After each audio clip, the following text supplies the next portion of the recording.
welcome to the Speedbird shop where we always have something cool going on. Now today, it's a Motivicity project car. This is a 2013 Scion FR-S. Now it's not stock anymore, it's already got some goodies going on. It's got Hypermax coilovers all the way around, Advan wheels with some sticky tires, but under the hood, we've got an HKS prototype supercharger. Pumping out quite a bit more extra horsepower. We've got the HKS single race exhaust going out the back. So as you can imagine, we're starting to make some modifications. We've got to work our way down the drive line, make sure everything's up to snuff. So why don't you follow us over to the bench? We're going to show you what we're going to work on next.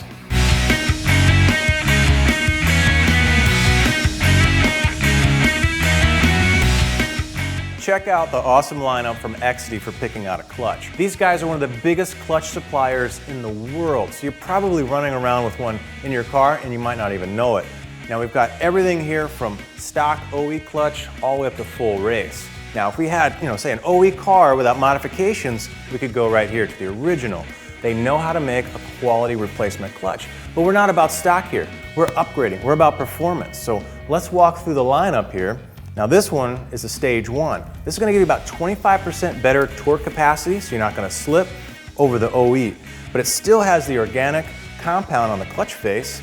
Might be a little bit more aggressive, and we've got a little bit more clamp load on the pressure plate itself. So you're going to start to feel a little bit more effort on your pedal, but this guy's going to give you a good chunk more clamp load.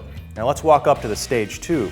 Now stage 2 starts to make a little bit of a difference when you look at the compound. So here we have a cerometallic versus an organic. So it's going to bite a little bit harder, and it's going to make launch a little bit more tricky. So this is definitely stepping up into the full performance.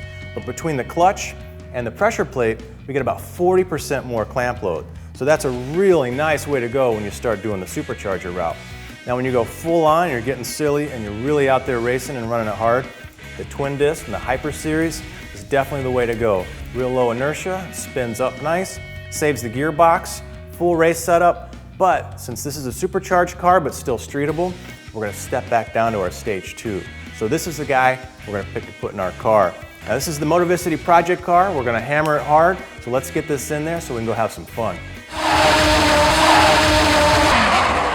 All right, now first thing you want to do is make sure you follow the service manual. We're going to show you some tips along the way, but that's the thing to follow because it's going to be the right procedures for everything. To get started, this is a spin type knob, so we're going to get that guy out of the way. Then we're going to pull this whole center section up here, carefully pry up under, something soft ideally, and this guy will lift right up out of the way. We've got to get this whole center console out to get to the shifter. So we're going to pop this guy out as well. A little connector on the back. We've got 2 screws here. We've got 2 right here.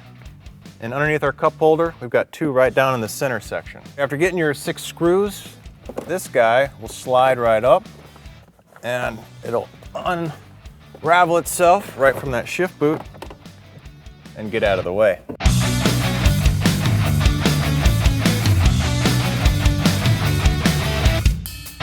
All right, so at the base of your shifter, you'll see a clip and a little washer. Pop those out carefully and you can disconnect the shaft. So now your shifter's free. We can take these bolts off and remove the shifter. Now that we got the shifter out of the way, we've got plenty of room to work once we try to drop that transmission. So let's go into the bottom side of the car and get cranking on that. Now that we're onto the bottom side, this is where all the heavy lifting is going to happen. There's a couple things we did on the top side real quick. Disconnect the battery, we've got the starter disconnected, and the slave cylinder's right there, easy to get to with 2 bolts. We've got a transmission sitting right here, but there's a lot of things in the way. So we're going to start with the heat shield, drop that down, we're going to work our way to the exhaust, get that out of our way, then we can move on to the drive shaft. Here it is right here. The transmission, can you smell it? Clutch is in there, ready to come out. So we've got a couple of things. The back half of our shifter mechanism, got a couple of bell housing bolts and starter, and we're ready to put the trans jack right on here. We can drop the cross member off gently and down.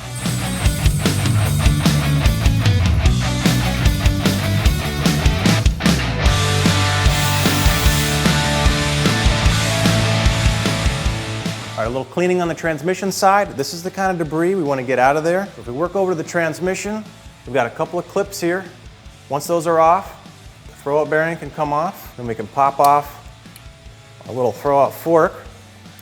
And we're going to do the same thing as far as cleaning this guy up. We're going to spray her down. All right, with everything nice and clean in there, we can do a couple of dry fits. So we've got our new throwout bearing. Make sure it's the right one, moves easily. And our new clutch, our Exedy clutch here, we're gonna put it right on the splines. You wanna make sure it moves freely, and then there's no burrs anywhere to catch, because that's gonna really degrade the performance and maybe even the lifespan of your clutch. Now once that's all done, I can start lubing. Now this is a high temp grease, so it's not gonna break down with all the thermals that you got going on inside this clutch area. And the one thing you wanna do is minimal grease, because this is gonna fly out if you put too much on, and it can scatter across the disc, and you'll end up really degrading the life on that thing, probably even ruining it. So I'm gonna put it on the splines like so, and then when I'm done, I'm gonna give it a good wipe off. All right, before we get started with the flywheel, we're just gonna hit it all with brake clean, wash all the oils down, then we're gonna take it over to the press, and we're gonna carefully press the bearing in till it's flush, and that guy is just about ready to go on. All right, one thing you never wanna do on clutch components, because they are critical, is don't run anything down with an impact wrench. A ratchet wrench, just to zip the bolts, is fine. Once you've done that, then you can go through and you can torque each of these to factory specs, and you wanna do it in a star pattern so that you get a nice even rundown of the flywheel and a nice even rundown of the pressure plate. All right, we got our brand new Exedy Stage 2 clutch, and we got our brand new pressure plate. Carefully find the alignment pins. If you notice, there's a gap here. That pressure plate has to get pulled down with the fasteners. Now this is really critical not to just go run one down. So same process, cross or star pattern, everything else, piece of cake. Just like the way we took it out, we're gonna put it back in. All right, our Motivicity project car is ready to get back on the streets. Now we're gonna go out and have a blast, but first we're gonna get about 500 miles of street driving. We're gonna try to keep it under 4,000 RPM, get everything worn in, but after that, it's full throttle.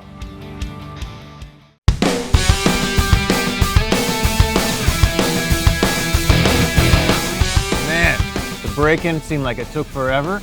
But today's payday. We're gonna go have some fun in the FR-S.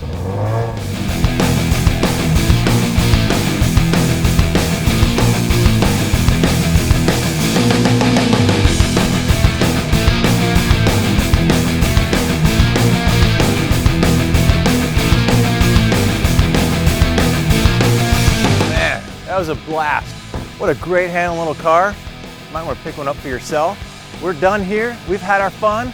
Until next time, we'll see you guys.